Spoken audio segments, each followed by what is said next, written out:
Hello dear student, आप सभी का स्वागत आपके इस प्यारे से YouTube channel learning secure classes bye Amit Dwivedi sir पर।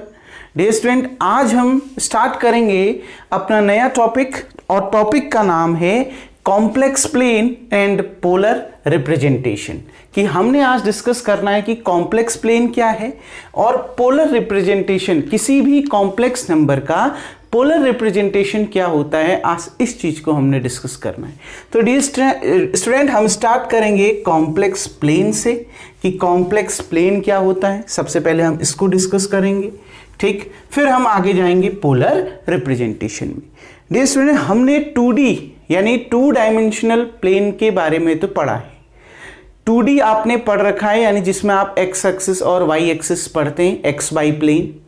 आ रही है ना बात समझ में? ये चीज आपने 10th क्लास में पढ़ रखा है। तो सेम उसी कॉन्सेप्ट का यूज हमने यहां पर भी करना है कॉम्प्लेक्स प्लेन के लिए। देखिए, हम सभी जानते हैं ये जो एक्सिस है ये एक्स एक्सिस होती है, हॉरिजॉन्टल लाइन, और जो ये वर्टिकल लाइन होती है वो क्या होती है? वाई एक्सिस होती है। आ रही है ना बात समझ में? ये एक्स एक्सिस और ये वाई एक्सिस, और इस प्लेन को हम कहते हैं एक्स वाई प्लेन। आ रही है बात समझ में? ये एक्स एक्सिस की नेगेटिव डायरेक्शन, ये वाई एक्सिस की नेगेटिव डायरेक्शन, ये एक्स एक्सिस की पॉजिटिव, ये वाई एक्सिस की पॉजिटिव डायरेक्शन। ये चीज हमने 10th क्लास में पढ़ रखा है, छोटी क्लास में हम इसको डिस्कस करते आए हैं। कॉम्प्लेक्स प्लेन क्या है? कॉम्प्लेक्स प्लेन जो कॉम्प्लेक्स नंबर होते हैं, इससे पहली वाली एक्सरसाइज में जो हमने डिस्कस किया था कॉम्प्लेक्स नंबर को रिप्रेजेंट करने के लिए जिस प्लेन का यूज किया जाता है उस प्लेन को कॉम्प्लेक्स प्लेन कहते हैं। आ रही है बात समझ में? The complex number represent in a plane, such type of plane is called complex plane. तो हम कॉम्प्लेक्स प्लेन किसे कहते हैं? कॉम्प्लेक्स नंबर को रिप्रेजेंट करने के लिए जिस प्लेन का यूज किया जाता है उस प्लेन को हम क्या कहते हैं? कॉम्प्लेक्स प्लेन कहते हैं। जैसे कॉम्प्लेक्स नंबर हम सभी पढ़ते आए हैं, कॉम्प्लेक्स नंबर जिसको हम z से रिप्रेजेंट करते हैं x प्लस आई वाई, जहां पर ये x कैसा नंबर है बच्चों? रियल नंबर है। और ये जो आयोटा, ये आई भी पढ़ सकते हैं इन शॉर्ट, वैसे इसका जनरल जो प्रोनाउंसिएशन होता है उसको हम आयोटा पढ़ते हैं। आ रही बात में? x plus iota y. और जो ये आयोटा यानी आई के साथ जो ये नंबर है y, इस नंबर को हम कहते हैं इमेजिनरी नंबर। ये कैसा नंबर होता है? इमेजिनरी नंबर होता है, यानी रियल नहीं होता, काल्पनिक होता है। आ रही है बात समझ में? तो ध्यान से समझना, ये एक कॉम्प्लेक्स नंबर है z equals to x plus i y, जिसमें x आपका रियल नंबर है और y आपका कैसा नंबर है? इमेजिनरी नंबर है। तो अभी तक तो आपने ये पढ़ते आए हैं कि ये एक्स एक्सिस है, ये वाई एक्सिस है, लेकिन अब क्या है बच्चों, इसमें कौन सी चीज डिस्कस हो रही है? रियल नंबर और इमेजिनरी नंबर। यानी यहां अब एक्स एक्सिस और वाई एक्सिस नहीं होगी, यहां एक एक्सिस होगी रियल और एक होगी आपका इमेजिनरी। क्योंकि x कैसा नंबर है? Real number. तो यानी जो ये x एक्सिस नाम था जिसका पहले, अब ये एक्सिस क्या हो जाएगी? रियल एक्सिस हो जाएगी। और y कैसा नंबर है? इमेजिनरी। यानी ये जो y एक्सिस है बच्चों, वो कौन सी एक्सिस हो जाएगी? इमेजिनरी एक्सिस हो जाएगी। क्या हो जाएगी? आपका इमेजिनरी एक्सिस। आ रही बात में? तो कॉम्प्लेक्स प्लेन में x एक्सिस का नाम क्या होता है? Real axis. और y एक्सिस का नाम क्या होता है? Imaginary axis. तो कॉम्प्लेक्स प्लेन में हम रियल एक्सिस और इमेजिनरी एक्सिस पढ़ते हैं, ना कि x और y। है उसी से related. x axis real axis बन जाती है, x क्योंकि रियल नंबर है तो x आपका रियल एक्सिस हो गया और y आपका क्या हो गया? इमेजिनरी एक्सिस हो गया। अब कैसे हम रिप्रेजेंट करें कॉम्प्लेक्स नंबरों को? कॉम्प्लेक्स नंबर को कॉम्प्लेक्स प्लेन में कैसे रिप्रेजेंट करते हैं एक एग्जांपल के साथ समझते हैं। जैसे 2 + 3i। बच्चों एक कॉम्प्लेक्स नंबर है ना, इसमें रियल नंबर कौन सा है? 2, और इमेजिनरी नंबर आयोटा के साथ जो नंबर है वो इमेजिनरी होता है, यानी इमेजिनरी कितना है? 3। तो 2,3। इसको रिप्रेजेंट कैसे करते हैं ग्राफ में? बिल्कुल वैसे ही। रियल एक्सिस में कितना चाहिए? 2। ये है ना रियल एक्सिस, 1 2, तो ये हो गया आपका 2। आ रही है बस में? इमेजिनरी एक्सिस में कितना चाहिए? 3। 3 कहां पर आएगा? 1 2 3, ये हो गया आपका 3। दोनों का रिजल्टेंट निकालिए, इसको आगे बढ़ाइए, इसको ऊपर बढ़ाइए, जहां पर ये दोनों एक दूसरे को काटे ये पॉइंट हो गया 2,3। इसको आप लिख सकते हैं 2 + 3i। आ रही है ना बात में, इसको लिखा जा सकता है 2 + 3 iota. Clear dear student? In short में इसको आई पढ़ रहा हूं, ठीक, लेकिन इसका रियल प्रोनाउंसिएशन क्या है? आयोटा। आ रही है बात समझ में? तो देखिए डियर स्टूडेंट, 2 + 3i को हमने कॉम्प्लेक्स प्लेन में अगर रिप्रेजेंट करना है तो कैसे? जैसे हम 2D में करते आए हैं, XY प्लेन पे जैसे हम रिप्रेजेंट करते हैं, सेम वैसे ही रिप्रेजेंट करना है। रियल नंबर 2 हो गया, इमेजिनरी नंबर 3 हो गया, तो रियल एक्सिस में 2 को ढूंढा, इमेजिनरी एक्सिस में 3 को ढूंढा, दोनों का रिजल्टेंट निकाला, ये पॉइंट 2,3, या फिर इसको क्या कह सकते हैं? 2 + 3i, क्योंकि ये कॉम्प्लेक्स प्लेन है तो हम इसको ऐसा भी लिख सकते हैं 2 + 3i। यानी 2 कैसा नंबर है? रियल, और 3 कैसा नंबर है? इमेजिनरी। Clear dear student? कोई डाउट इसमें? जैसे एक और एग्जांपल ले लेते हैं। For example 5 - 3i। आ रही है बात समझ में? जैसे 5 - 3i को हम रिप्रेजेंट करना चाहते हैं तो इसको हम कैसे रिप्रेजेंट करें? देखो रियल नंबर कितना है इसमें? 5, और आयोटा के साथ जो नंबर है वो क्या है? इमेजिनरी, उसके साथ क्या है? -3। साइन भी तो है ना, साइन क्या है? माइनस, तो -3। इसको रिप्रेजेंट करिए। कहां करेंगे रिप्रेजेंट? देखिए 5 बच्चों क्या है? 5 देखिए ध्यान से, 5 आपका रियल एक्सिस में है, तो रियल एक्सिस में 1 2 3 4 5, ये आ गया, मान लिया 5, सपोज कर लेते हैं ये 5 है। इमेजिनरी एक्सिस में कितना? -3। अब मैंने आपको बोला ना, ये पॉजिटिव एक्सिस होती है, ये नेगेटिव, यानी ये इमेजिनरी की पॉजिटिव है, ये नेगेटिव, ये रियल की पॉजिटिव है, ये रियल की नेगेटिव, तो बिल्कुल वैसे ही -3 इमेजिनरी एक्सिस में है तो नीचे मिलेगा। तो देखो बच्चों 1 2 3, ये मिल गया -3। दोनों का रिजल्टेंट चाहिए तो इसको भी आगे बढ़ाइए और इसको नीचे मिलाइए। जहां पर ये दोनों एक दूसरे को काटेंगे, ये पॉइंट हो गया 5, -3, जिसको हम लिख सकते हैं 5 - 3i। आ रही बात समझ में? इसको हम लिख सकते हैं 5 - 3i। तो किसी भी नंबर को अगर आपने कॉम्प्लेक्स प्लेन में शो करना है, वैसे ये क्वेश्चन आपके एक्सरसाइज में है नहीं, लेकिन आपको आना चाहिए कॉम्प्लेक्स प्लेन में कैसे शो करते हैं, तो इस तरीके से हम किसी भी कॉम्प्लेक्स नंबर को कॉम्प्लेक्स प्लेन पर शो करते हैं। तो कॉम्प्लेक्स प्लेन क्या है? कॉम्प्लेक्स नंबर को जिस प्लेन पर शो किया जाता है उस प्लेन को हम क्या कहते हैं? कॉम्प्लेक्स प्लेन कहते हैं। Clear dear student?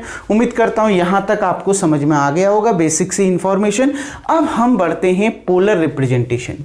Complex plane को हम आर्गेंट प्लेन भी कहते हैं। अगर ये आर्गेंट प्लेन नाम आया तो भी वो एक ही बात है, कॉम्प्लेक्स प्लेन। ठीक है डियर स्टूडेंट? अब देखिए, अब हम बढ़ते हैं किसकी ओर? पोलर रिप्रेजेंटेशन की ओर, कि किस तरीके से हम पोलर रिप्रेजेंटेशन करेंगे किसी भी कॉम्प्लेक्स नंबर का। सपोज करते हैं एक कॉम्प्लेक्स नंबर हमने ले लिया।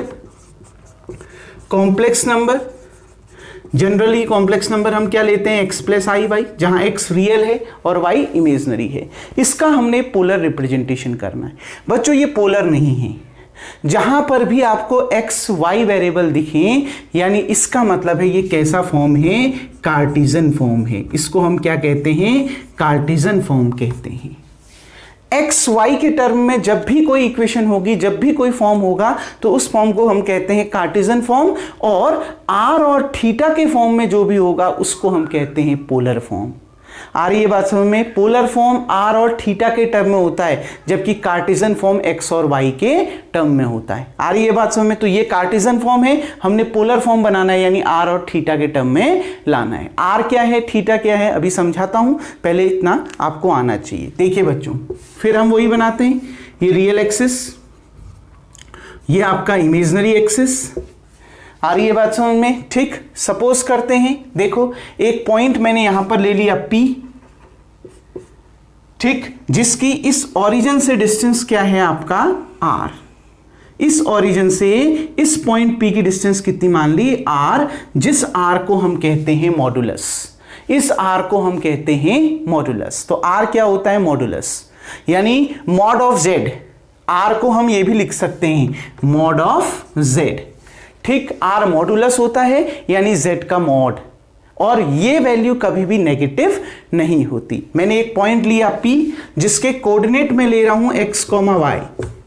आ रही है बात समझ, जिसके कोऑर्डिनेट मैंने क्या लिए, x, y, मतलब रियल नंबर है x, इमेजिनरी नंबर है y। कहने का मतलब है ये पॉइंट P को अगर मैं नीचे मिलाऊं x एक्सिस में, तो यहां से इस पॉइंट A की जो डिस्टेंस है वो क्या हो गई x, और इस पॉइंट P को अगर मैं आगे बढ़ाऊं इमेजिनरी एक्सिस में, तो इमेजिनरी एक्सिस में डिस्टेंस कितनी है y, यानी इस पॉइंट को हम B मान लेते हैं, ओरिजिन से इस पॉइंट P की डिस्टेंस क्या हो गई y।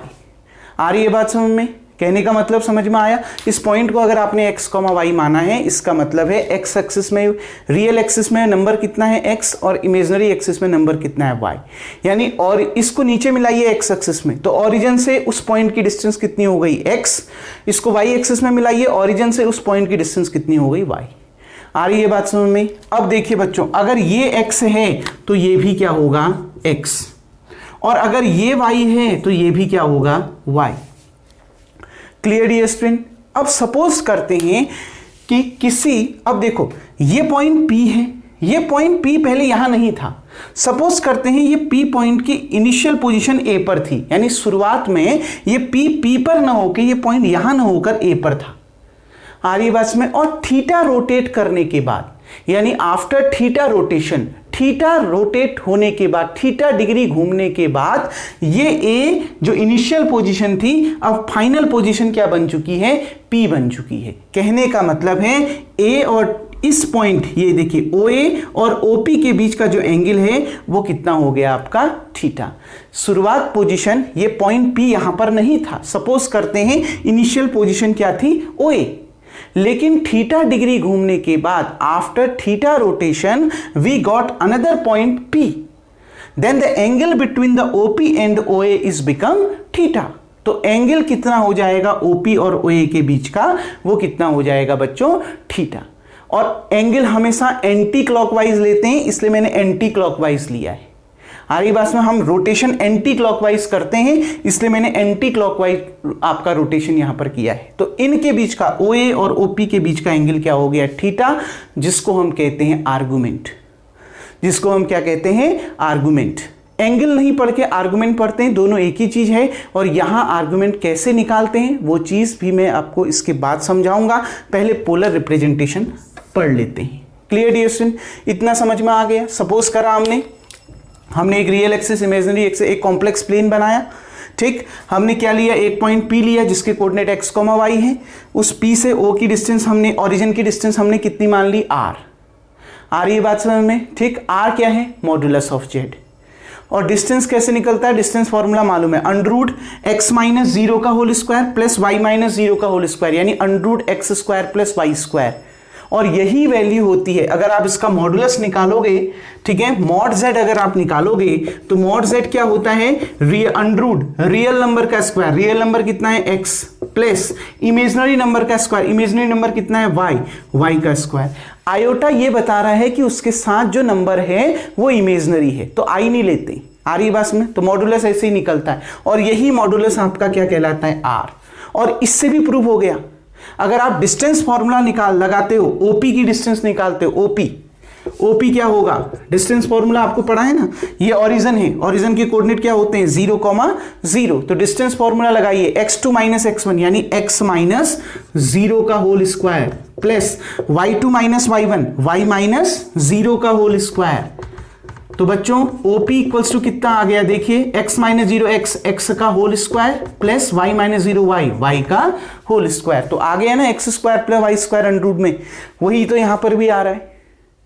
आ रही है बात समझ में। तो अब ये याद रखना, इतना लंबा डिस्टेंस फॉर्मूले का यूज बार बार नहीं करेंगे। अगर आपने मॉडुलस निकालना है, मॉडुलस का मतलब है मॉड ऑफ z, जिसको r भी पढ़ते हैं, तो कैसे निकलेगा, अंडर रूट रियल नंबर का स्क्वायर प्लस इमेजिनरी नंबर का स्क्वायर। i का स्क्वायर नहीं करेंगे, इमेजिनरी नंबर कौन है, y, तो x square plus y square, उसको किस में रखेंगे, अंडर रूट के अंदर। क्लियर डियर स्टूडेंट, ये होता है आपका r, जिसको हम मॉडुलस कहते हैं।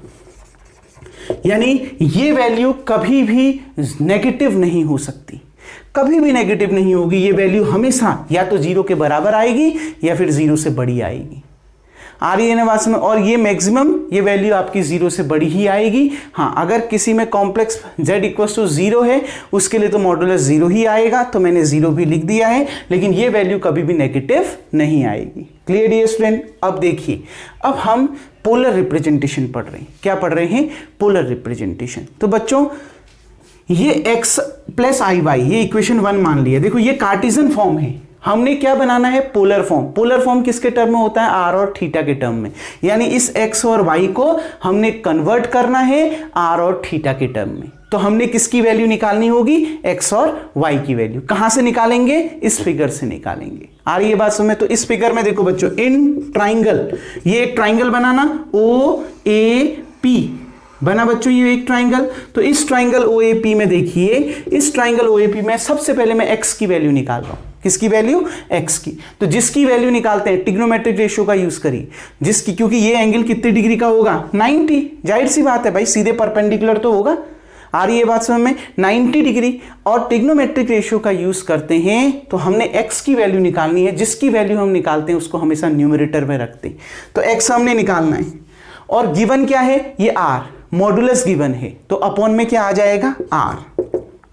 आ रही है बात समझ में? आपने पढ़ा है पंडित बद्री प्रसाद अपॉन हर हर बोले। देखिए बच्चों, ये थीटा है तो इसके सामने वाली साइड परपेंडिकुलर, ये 90 है तो इसके सामने वाली साइड हाइपोटेनस, और अपने आप ही ये बेस, यानी ये x क्या है? यहां पर बेस है। ये r, ये 90 डिग्री, इसके सामने वाला हाइपोटेनस, ये परपेंडिकुलर हो गया, ये हाइपोटेनस हो गया, और ये बेस हो गया। आ रही है ना बात समझ में? तो देखिए, बेस अपॉन हाइपोटेनस। बच्चों सेकंड देख लो, बेस अपॉन हाइपोटेनस। पहला होता है साइन, दूसरा होता है कॉस। तो क्या निकल के आ गया आपका? कॉस थीटा, क्योंकि एंगल कितना है? थीटा है, तो कॉस थीटा। तो x की वैल्यू क्या आ गई? x इक्वल्स टू, ये r इधर चला गया, x equals to r cos theta. Equation number second मान लेते हैं। क्लियर। सिमिलरली हम y निकालेंगे। सिमिलरली y अपॉन, क्योंकि y निकालना है तो y न्यूमरेटर में रहेगा, और कौन गिवन है? r गिवन है, तो r डिनोमिनेटर में रहेगा। तो अब y क्या है? परपेंडिकुलर, और ये क्या है? हाइपोटेनस। तो perpendicular upon hypotenuse, perpendicular p upon h, first है ना, फर्स्ट क्या होता है? Sine, sine cos 10। तो देखिए क्या आ जाएगा आपका? Sine theta. ये r यहां अपॉन में है, इधर जाके मल्टीप्लाई में, तो y equals to r sine theta. Equation number कितना? 3। इन दोनों वैल्यूज को उठा के कहां रख दीजिए? इक्वेशन 1 में रख दीजिए। क्यों? क्योंकि x की वैल्यू भी मिल गई और y की वैल्यू भी मिल गई। किसके टर्म में? r और थीटा के टर्म में। तो रख दीजिए। देखिए, put equation 2 and equation 3 in equation 1। Equation 1 में इसको रख दीजिए। तो z इक्वल्स टू, देखिए कितना बना? x की जगह में कितना आ गया? r cos theta plus iota, iota है ना। y की जगह में कितना आ गया? r sine theta. अब देखिए बच्चों, z इक्वल्स टू, इन दोनों में क्या कॉमन आ रहा है? इन दोनों में r कॉमन आ रहा है। दोनों में क्या कॉमन आ रहा है? r। तो r कॉमन आ गया तो कितना बचा? cos theta plus i sine theta. आ रही है बात में? r कॉमन निकल गया, कितना बचा? cos theta plus i sine theta. तो cos theta plus i sine theta. और बच्चों यही होता है पोलर फॉर्म। ठीक, कॉम्प्लेक्स नंबर का जो पोलर फॉर्म होगा बच्चों यही होता है। ये कैसा फॉर्म था? Cartesian form. ये कैसा फॉर्म है? Polar form. और यही आपने पढ़ना था, polar representation. Clear dear student? तो डियर स्टूडेंट, हम पढ़ रहे थे मॉडुलस कैसे निकालें। पोलर फॉर्म तो हमने पढ़ लिया, पोलर फॉर्म में हमने कैसे डिस्कस करना है, पोलर फॉर्म हमारा हो गया। मॉडुलस के लिए मैंने आपको 3 चीजें मैं आपको बता रहा हूं। 2 चीजें मैं पहले बता चुका हूं। एक तो z का मॉड निकाल दो, वही r होता है। मॉड कैसे निकलता है? अंडररूट रियल नंबर का स्क्वायर प्लस इमेजिनरी नंबर का स्क्वायर। ओपी हमने निकाला, डिस्टेंस निकाला इन 2 पॉइंट्स के बीच का, वो भी उतना ही आया। एक और तरीका है, इन दोनों, देखो इक्वेशन 2 और इक्वेशन 3 का स्क्वायर करके अगर हम ऐड करें तो हमें क्या मिलता है, इसको देखते हैं। बच्चों आपने इतना नोट कर लिया होगा, मुझे पूरा उम्मीद है। तो अब देखिए, इसको यहां से रफ करके हम एक काम करते हैं, इक्वेशन 2 का स्क्वायर प्लस इक्वेशन 3 का स्क्वायर करते हैं, यानी 2 का स्क्वायर और 3 का स्क्वायर करके दोनों को जोड़ देते हैं। देखो इसका स्क्वायर करिए x स्क्वायर, इसका स्क्वायर करिए वाई स्क्वायर, दोनों को जोड़ दिया, पहले LHS फिर RHS। आर कॉस थीटा का स्क्वायर करोगे कितना आएगा, r square cos square theta, plus r sine theta का स्क्वायर करोगे कितना आएगा, r square sine square theta. बच्चों x square plus y square equals to, दोनों में से आर स्क्वायर कॉमन, अंदर कितना बचा, cos square theta plus sine square theta. और हमें ये मालूम है कि r square cos square theta plus sine square theta equals to कितना होता है, 1 होता है। तो x square plus y square equals to r square हो गया। यहां से स्क्वायर हटेगा तो उधर स्क्वायर रूट लगेगा, स्क्वायर रूट लगेगा तो क्या आएगा, under root x square plus y square. हमें मालूम है कि अगर अंडरूट निकलता है तो अंडरूट में क्या होता है बच्चों, प्लस माइनस का साइन आता है, लेकिन यहां पर प्लस माइनस का साइन नहीं आएगा। उसका रीजन क्यों है, क्या है, क्योंकि आर की वैल्यू कभी भी नेगेटिव नहीं हो सकती है, आर हमेशा क्या होगा, पॉजिटिव होगा। तो इतना पूरा आपको समझ में आ गया। अगर आपने क्वेश्चन में आपसे कहेगा कि गिवन कॉम्प्लेक्स नंबर को आप पोलर फॉर्म में लिखिए, तो पोलर फॉर्म क्या होता है, r cos theta plus i sine theta. आपको जरूरत होगी आर की, आर ऐसे निकलेगा, आ रही है बात समझ में। और दूसरा आपको जरूरत होगी थीटा की, आर्गुमेंट की। आ रही है बात समझ में। आर्गुमेंट कैसे, किन दो इक्वेशनों का यूज करके निकलेंगे जो हमने अभी नोट किए, x equals to r cos theta और y equals to r sine theta. यहां का इन दो इक्वेशनों का यूज करके हम किसकी वैल्यू को निकालेंगे, थीटा की वैल्यू को निकालेंगे। और थीटा कैसे निकलता है बच्चों, अब हम उसको डिस्कस करते हैं, क्योंकि थीटा ही यहां पर बहुत ज्यादा मेन है। तो डियर स्टूडेंट, उम्मीद करता हूं इतना आपको आ गया होगा, इतना आपने राइट डाउन कर लिया होगा। अब मैं इतना मिटा देता हूं। अब हम डिस्कस करते हैं प्रिंसिपल आर्गुमेंट में। तो पोलर फॉर्म समझ में आ गया। पोलर फॉर्म होता है z equals to r, bracket के अंदर cos theta plus i sine theta. और आपका जो कार्टेशियन फॉर्म होता है वो होता है z equals to x plus i y, i means iota. Clear. तो देखिए बच्चों, अब हम बात करते हैं आर्गुमेंट की। आर्गुमेंट होता है यहां पर प्रिंसिपल आर्गुमेंट। हम बात कर रहे हैं किसकी, प्रिंसिपल आर्गुमेंट की। ये जो प्रिंसिपल आर्गुमेंट यानी जो ये थीटा है बच्चों, वो लाई करता है माइनस पाई और प्लस पाई के बीच में। यानी थीटा की वैल्यू बड़ी होती है माइनस पाई से और छोटी या फिर बराबर होती है किसके, पाई की। इनसे बाहर आपका थीटा लाई नहीं करता। प्रिंसिपल आर्गुमेंट बिल्कुल उससे डिफरेंट है जो आपने ट्रिग्नोमेट्री में पढ़ा था ना, थीटा निकालना, वहां से बिल्कुल डिफरेंट है। 2 क्वाड्रेंट तक तो काम वैसा ही होता है, लेकिन वहां तो 0 to 2 पाई सब जाते हैं ना, यहां लेकिन उतना नहीं। प्रिंसिपल आर्गुमेंट की जो वैल्यू होती है यानी थीटा की जो वैल्यू होती है बच्चों, वो किस किस के बीच में लाई करती है, माइनस पाई से प्लस पाई के बीच में लाई करती है। बस theta is greater than minus pi, less than and equal to pi. यानी थीटा की वैल्यू हमेशा माइनस पाई से बड़ी होगी और पाई के बराबर या फिर उससे छोटी होगी। क्लियर बच्चों। तो अब हम सीखते हैं कि हम कैसे निकालेंगे थीटा। देखिए बच्चों, इसमें भी क्वाड्रेंट का खेल है। ये फर्स्ट क्वाड्रेंट, सेकंड, थर्ड और ये fourth quadrant, 0 to 90, 90 to 180, 180 to 270 और 270 to 360। ये हम पढ़ चुके हैं, ASTC। आ रही है बात समझ में। लेकिन वो ट्रिग्नोमेट्री और इस प्रिंसिपल आर्गुमेंट में बहुत अंतर है। ट्रिग्नोमेट्री हमने 4 क्वाड्रेंट पढ़े थे, ASTC after school to college, लेकिन यहां बिल्कुल डिफरेंट है। प्रिंसिपल आर्गुमेंट अगर हमने निकालना है, कैसे निकालेंगे इस चीज को समझिए। फर्स्ट क्वाड्रेंट में हमें पता है सभी पॉजिटिव होते हैं, ऑल आर पॉजिटिव। तो यहां तो जो भी वैल्यू निकलेगी थीटा की वैल्यू आएगी। आ रही है बात समझ में। सेकंड क्वाड्रेंट में जो भी आप वैल्यू निकालोगे, अगर थीटा लाई करता है कौन से क्वाड्रेंट में, सेकंड क्वाड्रेंट में। फर्स्ट क्वाड्रेंट में लाई करता है तो आंसर थीटा ही होगा। अगर सेकंड क्वाड्रेंट में थीटा लाई करता है तो सेकंड क्वाड्रेंट में हम वैल्यू कैसे निकलते हैं, 180 माइनस थीटा। यानी सेकंड क्वाड्रेंट में जो भी वैल्यू आप निकालोगे पाई माइनस थीटा करके निकालोगे। आ रही है बात समझ में। सेकंड क्वाड्रेंट में जो भी वैल्यू निकालोगे कैसे निकालेंगे बच्चों, पाई माइनस थीटा करके वैल्यू निकाली जाएगी। क्लियर। थर्ड क्वाड्रेंट में अगर आपने वैल्यू निकालनी, अगर थीटा लाई करता है थर्ड क्वाड्रेंट में, थर्ड क्वाड्रेंट में कैसे निकालेंगे, क्योंकि थीटा तो लाई करता है माइनस पाई से प्लस पाई के बीच में, इससे बाहर जा नहीं सकता। लेकिन अगर मान लिया थीटा आ रहा हो थर्ड क्वाड्रेंट में, तो कैसे निकालेंगे, तो कुछ नहीं, जो ये होगा, जो सेकंड क्वाड्रेंट में जो वैल्यू आई होगी उसके बाहर से माइनस का साइन लगा देना है। यानी थर्ड क्वाड्रेंट में अगर निकालेंगे आंसर तो कैसे निकलेगा, pi minus theta, pi minus theta के बाहर पे कौन सा साइन आ जाएगा, माइनस का। क्यों? क्योंकि थीटा की वैल्यू माइनस पाई से बड़ी और पाई से छोटी होगी। थीटा आपका थर्ड क्वाड्रेंट में जा ही नहीं सकता, लेकिन आ रहा अगर होगा, थीटा अगर थर्ड क्वाड्रेंट में आ रहा होगा और थीटा की वैल्यू आपने निकालनी होगी तो कैसे निकालेंगे, क्योंकि प्रिंसिपल आर्गुमेंट तो माइनस पाई से प्लस पाई के बीच में होगा। तो कैसे निकालोगे, जो सेकंड क्वाड्रेंट में आंसर आएगा वही इसका भी आंसर होगा, बस उसके बाहर से कौन सा साइन आ जाएगा, माइनस का साइन आ जाएगा। क्लियर बच्चों? चौथे क्वाड्रेंट में कैसे निकालोगे, जबकि हमें पता है थीटा तो केवल माइनस पाई से पाई के बीच में आना चाहिए, इससे बाहर नहीं आएगा। तो फोर्थ क्वाड्रेंट में अगर थीटा आ रहा होगा तो प्रिंसिपल आर्गुमेंट कैसे निकालोगे? आप बात कर रहे हैं प्रिंसिपल, थीटा तो कहीं पर भी लाई कर सकता है, लेकिन यहां पर हमने थीटा किसको माना है, प्रिंसिपल आर्गुमेंट को माना है। तो अगर आपसे बोल रहा होगा, जैसे इक्वेशन में आ रही होगी, वो क्वेश्चन में आपको समझ में आएगा धीरे धीरे, ठीक है।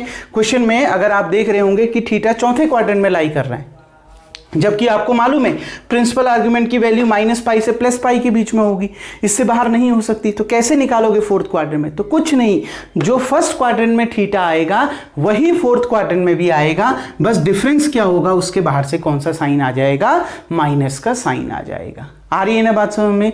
यानी आपने प्रिंसिपल आर्गुमेंट केवल फर्स्ट और सेकेंड क्वाड्रेंट में निकालने, बस। अगर वहां पर थीटा थर्ड क्वाड्रेंट में लाई कर रहा होगा और प्रिंसिपल आर्गुमेंट की वैल्यू निकालनी होगी, तो आपने क्या करना है, पाई माइनस थीटा के बाहर से कौन सा साइन लगा देना है, माइनस का। अगर फोर्थ क्वाड्रेंट में लाई कर रहा होगा तो आपने क्या करना है, थीटा के बाहर पे कौन सा साइन लगा देना है, माइनस का साइन लगा देना है। यानी कहने का मतलब आपने सिर्फ इतना ध्यान रखना, जब क्वेश्चन आएंगे इसके, आपको केवल थीटा निकालना आना चाहिए। अगर वो सेकंड क्वाड्रेंट में लाई करेगा तो पाई माइनस थीटा कर देंगे, उस थीटा को पाई में से माइनस कर देंगे। अगर थर्ड क्वाड्रेंट में लाई कर रहा होगा तो पाई माइनस थीटा के बाहर माइनस लगा देंगे। फोर्थ क्वाड्रेंट में लाई कर रहा होगा तो थीटा के बाहर पे माइनस लगा देंगे। Clear dear student? तो आपको सिर्फ क्या निकालना आना चाहिए, थीटा निकालना आना चाहिए, और थीटा बिल्कुल वैसे ही निकलता है जैसे अभी तक पढ़ते आए हो।